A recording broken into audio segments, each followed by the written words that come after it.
नमस्कार। ज्योतिष शास्त्र में श्रद्धा और विश्वास रखने वाले सभी जातकों का पारलौकिक जगत चैनल में बहुत बहुत स्वागत है। ग्रहों के राजाधिराज भगवान भुवन भास्कर 17 सितंबर 2022 को अपनी राशि परिवर्तन करेंगे और अपनी वर्तमान सिंह राशि को छोड़ करके अपने परम मित्र बुध की राशि कन्या राशि में गोचर करेंगे। कन्या राशि में सूर्य का ये गोचर अत्यंत शुभ और श्रेष्ठ फल देने वाला होगा, क्योंकि कन्या राशि में 3 नक्षत्र होते हैं, उत्तरा फाल्गुनी, हस्त नक्षत्र और चित्रा नक्षत्र। तो सूर्य का गोचर पहले उत्तरा फाल्गुनी नक्षत्र में होगा, जो कि सूर्य का ही नक्षत्र है। इसके बाद सूर्य हस्त नक्षत्र में प्रवेश करेंगे, जो कि चंद्रमा का नक्षत्र है और सूर्य के मित्र हैं चंद्रमा। और अंत में सूर्य का गोचर चित्रा नक्षत्र में होगा, जो कि मंगल का नक्षत्र है और मंगल भी सूर्य के मित्र हैं। तो इस तरह से सूर्य पहले अपने ही नक्षत्र में, फिर अपने मित्र चंद्रमा और मंगल के नक्षत्र में गोचर करेंगे।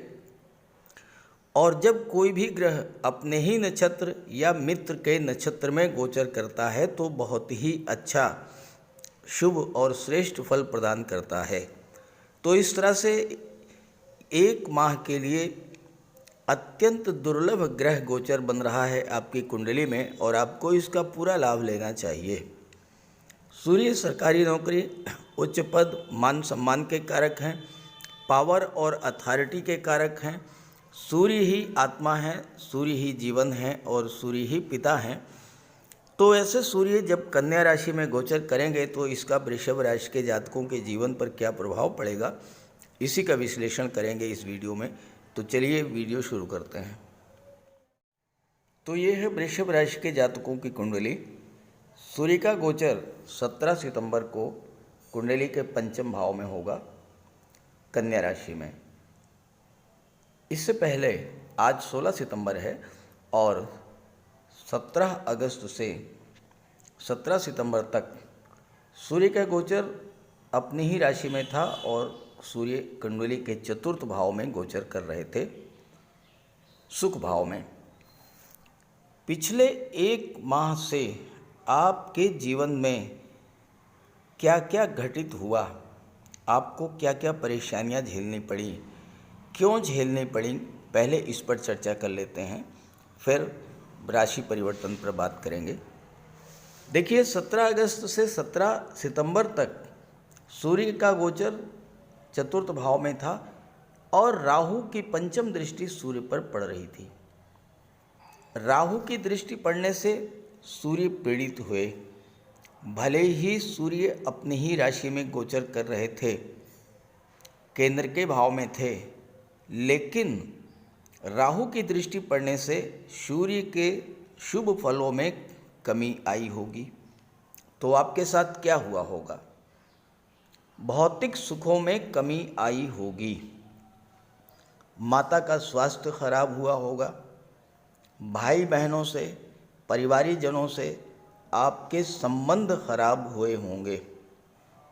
कोई प्रॉपर्टी आपने खरीदी थी, उसमें किसी तरह का कोई लिटिगेशन पैदा हुआ होगा, या आप कोई प्रॉपर्टी खरीदना चाहते थे या बेचना चाहते थे, लेकिन उसके मार्ग में विघ्न बाधाएं आ गई होंगी, कोई विवाद खड़ा हो गया होगा, प्रॉपर्टी आप नहीं खरीद पाए होंगे या प्रॉपर्टी आप बेच नहीं पाए होंगे। सूर्य शासन, सत्ता, राजनीति के कारक होते हैं। सरकारी कर्मचारियों, अधिकारियों का आपको सहयोग नहीं मिला होगा। आपके जो कार्य किसी सरकारी कर्मचारी के पास पेंडिंग थे, वह कार्य रुक गए होंगे, उसमें रुकावट आई होगी। और साथ ही साथ चूँकि सूर्य की दृष्टि कर्म भाव पर पड़ रही है, तो कार्यस्थल पर भी स्थितियाँ आप के प्रतिकूल रही होंगी। बॉस से या सहयोगियों से आपको सहयोग नहीं मिला होगा, बॉस से नाराज़गी आपकी रही होगी। आपके सहयोगी ही आपके विरुद्ध पॉलिटिक्स कर रहे होंगे, आपके विरुद्ध राजनीति कर रहे होंगे, या फिर आपकी उन्नति से ईर्ष्या रखते हुए वो आपके विरुद्ध षड्यंत्र रच रहे होंगे। सूर्य सरकारी नौकरी के कारक हैं, लेकिन जब सूर्य स्वयं में पीड़ित हैं तो छात्रों के लिए भी पिछला एक माह अच्छा नहीं रहा होगा। सूर्य पर राहु की दृष्टि पड़ने से आपका मन भ्रमित हुआ होगा, पढ़ाई में मन नहीं लगा होगा, मन में भटकाव की स्थिति आई होगी, और सबसे बड़ी बात कि कैरियर को लेकर आपके मन में अनिर्णय की स्थिति बनी होगी। और चूंकि लाभ भाव के स्वामी देवगुरु बृहस्पति हैं और देवगुरु बृहस्पति सूर्य के मित्र हैं, लेकिन जब सूर्य पीड़ित हुए तो देवगुरु भी प्रभावित हुए होंगे, तो धन प्राप्ति के मार्ग में भी तमाम बाधाएं आई होंगी। पैसा आपका कहीं फंस गया होगा, आपने किसी को पैसा उधार दिया था, वो पैसा नहीं मिल रहा होगा। कोई आपने गवर्नमेंट टेंडर लिया था, कोई कार्य किया था, गवर्नमेंट के पास वो पैसा आपका मिलना था, उसके मिलने के मार्ग में तमाम बाधाएं आ रही होंगी। और सबसे महत्वपूर्ण बात यह है कि शनि वक्री होकर के भाग्य भाव में गोचर कर रहे हैं, तो भाग्य भी आपका सपोर्ट नहीं कर रहा होगा, भाग्य का साथ भी आपको नहीं मिला होगा। और इसके अलावा शनि के वक्री होने के कारण जोड़ों में दर्द, वायरल, नेत्र कष्ट या पेट संबंधी समस्याओं से आप परेशान हुए होंगे।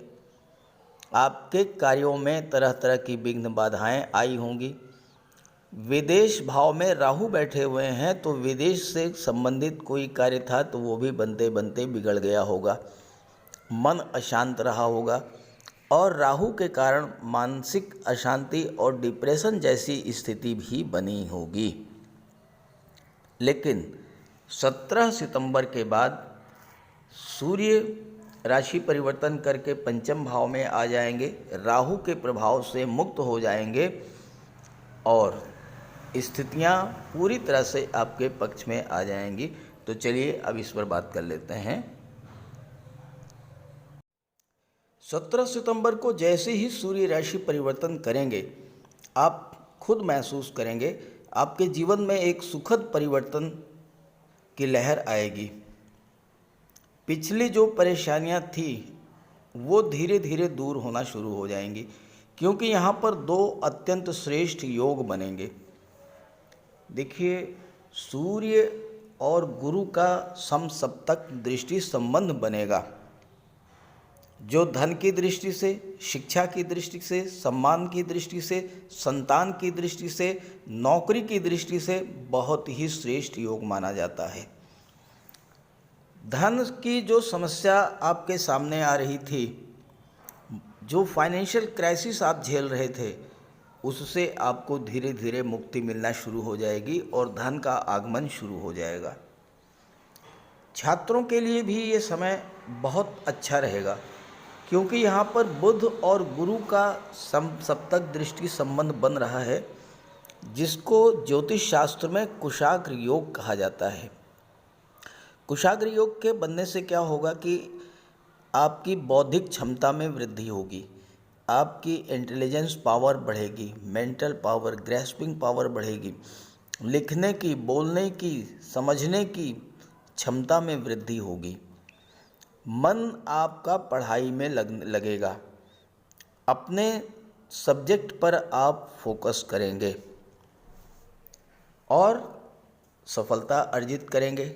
जो लोग छात्र हैं, किसी कॉम्पिटिटिव एग्ज़ाम्स की तैयारी कर रहे हैं, उनके लिए ये गोचर बहुत ही बेहतर रहेगा, क्योंकि सूर्य और बुध का जो बुधादित्य योग है, ये सरकारी नौकरी का कारक होता है। और अगर आपके जन्म कुंडली में सूर्य मजबूत स्थिति में हुए तो आपको नौकरी मिलने का योग है, और अगर कमज़ोर हैं तो सूर्य का उपाय कीजिए, नौकरी अवश्य मिलेगी। पंचम भाव संतान का होता है, संतान की प्राप्ति हो सकती है, संतान की तरक्की होगी, और पंचम भाव कुंडली का अत्यंत शुभ भाव है, तो किसी नए कार्य की शुरुआत के लिए भी समय अच्छा होगा। शासन प्रशासन का आपको सहयोग मिलेगा और जो लोग शासन प्रशासन या राजनीति से जुड़े हुए हैं उनके लिए भी सूर्य का ये गोचर अत्यंत लाभ देने वाला होगा। सूर्य लाभ की नई नई संभावनाएं को लेकर आएंगे, क्योंकि सूर्य की दृष्टि लाभ के भाव पर पड़ रही है और ये राजयोग जो बन रहा है सूर्य और बुध का बुधादित्य योग, ये आपको सरकारी नौकरी दिला सकता है, पदोन्नति दिलाएगा, व्यापार में उन्नति होगी। और 11वें भाव पर दृष्टि पड़ने से और 11वें भाव में देवगुरु के गोचर होने से हर तरह का लाभ आपको प्राप्त होगा। सूर्य आपके कॉन्फिडेंस लेवल को बढ़ा देंगे, आपकी एक्टिविटी को बढ़ा देंगे, एनर्जी लेवल को बूस्टअप करेंगे और छात्रों को एग्ज़ाम में, इंटरव्यू में, मेडिकल में सफलता मिलेगी। और चूंकि पंचम भाव लव रिलेशंस का भी होता है, तो प्रेम संबंधों में एक नई ऊष्मा देखने को मिलेगी। ये तो स्थिति हुई सूर्य के कारण। अब यहाँ पर बुध का भी गोचर है और बुध के प्रभाव के बारे में भी समझ लेते हैं। बुध बुद्धि के कारक हैं, शेयर मार्केट के कारक हैं, धन के कारक हैं, शिक्षा के कारक हैं और बुध उच्च के होकर अपनी ही राशि कन्या राशि में गोचर करेंगे तो आपके जीवन में एक सुखद परिवर्तन आएगा। जो फाइनेंशियल क्राइसिस की प्रॉब्लम थी वो समाप्त हो जाएगी। बुध की दृष्टि 11वें भाव पर पड़ेगी तो आपके लिए धन प्राप्ति की असीम संभावनाओं के द्वार खुलेंगे। बुध यहाँ पर द्वितीय भाव के भी स्वामी हैं, जहाँ से धन के निवेश और धन के संचय का विचार किया जाता है। अभी तक अगर आपके खर्चे बढ़े हुए थे, पैसा आता था लेकिन रुकता ही नहीं था, अब धन का संचय शुरू हो जाएगा। पैसा रुकेगा, फिजूल खर्ची बंद होगी, फालतू के खर्च बंद हो जाएंगे और आप देखेंगे, खुद महसूस करिएगा। और अगर ऐसा हो तो कमेंट करिएगा, पैसा आपके पास रुकने लगेगा। संतान की तरफ से भी आपको सुख और खुशी दोनों ही प्राप्त होगी। और अगर संतान की प्राप्ति इस गोचर काल में हो जाती है तो वो सूर्य के समान तेजस्वी, बुध के समान बुद्धिमान, देवगुरु के समान दूरदर्शी और भव्य व्यक्तित्व की स्वामी संतान आपको प्राप्त होगी। छात्रों के लिए तो बहुत ही अच्छा रहेगा और आपके संतान की तरक्की होगी, धन का संचय बढ़ेगा। बुध शेयर मार्केट के कारक हैं तो शेयर में निवेश आपके लिए बहुत लाभप्रद होगा इस गोचर काल में, लेकिन शेयर में निवेश किसी एक्सपर्ट की राय से लेकर के ही करें। IAS, IPS, सिविल सर्विसेज की तैयारी कर रहे छात्रों के लिए भी समय बेहतर होगा। उच्च शिक्षा के लिए विदेश जाना चाहते हैं तो बहुत ही अच्छा समय है, क्योंकि उच्च शिक्षा के भाव में शनि गोचर कर रहे हैं जो बुध के मित्र हैं और राहु विदेश भाव में है, राहु भी बुध के मित्र हैं, तो ऐसे में आपके विदेश जाने के योग बनेंगे। इस पूरे गोचर काल में अगर आप भगवान विष्णु के मंत्रों का जाप करें तो बहुत ही अच्छे परिणाम मिलेंगे। माता दुर्गा और माता लक्ष्मी की उपासना करें और साथ ही साथ सूर्य देव के उपाय भी करें। तो चलिए बात कर लेते हैं सूर्य के उपायों के बारे में। अगर अभी तक आपने सूर्य देव का उपाय नहीं किया है तो अवश्य कीजिए। सूर्य देव की आराधना करें। खास करके छात्रों को या जो कॉम्पिटिटिव एग्ज़ाम्स की तैयारी कर रहे हैं उन्हें तो सूर्य के उपाय अवश्य करने चाहिए। सूर्य आत्मा के कारक हैं। इस पृथ्वी पर सूर्य के कारण ही जीवन है और सूर्य की ही ऊर्जा, प्रकाश और ऊष्मा से हम कार्य करने में सक्षम होते हैं। सूर्यदेव की आराधना करेंगे, आत्मा को बल मिलेगा, आत्मविश्वास में वृद्धि होगी, कार्य करने की ऊर्जा प्राप्त होगी, जीवन में रोशनी आएगी, भाग्य चमक जाएगा और फिर आप सफलता की सीढ़ियां चढ़ते चले जाएंगे। तो प्रातःकाल स्नान करते समय जल में लाल पुष्प या केसर डाल करके स्नान कीजिए। इसके बाद सूर्योदय से 1 घंटे के भीतर सूर्य देव को अर्घ्य दीजिए। तांबे के लोटे में जल, अक्षत, लाल पुष्प, रोली, लाल चंदन ये डाल करके सूर्य देव को अर्घ्य दीजिए। ध्यान रखें कि सूर्य देव को अर्घ्य 3 बार में देना है। 1 लोटे जल को आपको 3 बार में अर्घ्य देना है और साथ ही साथ इस बात का ध्यान रखना है कि जो जल है वो आपके पैरों पर ना गिरे।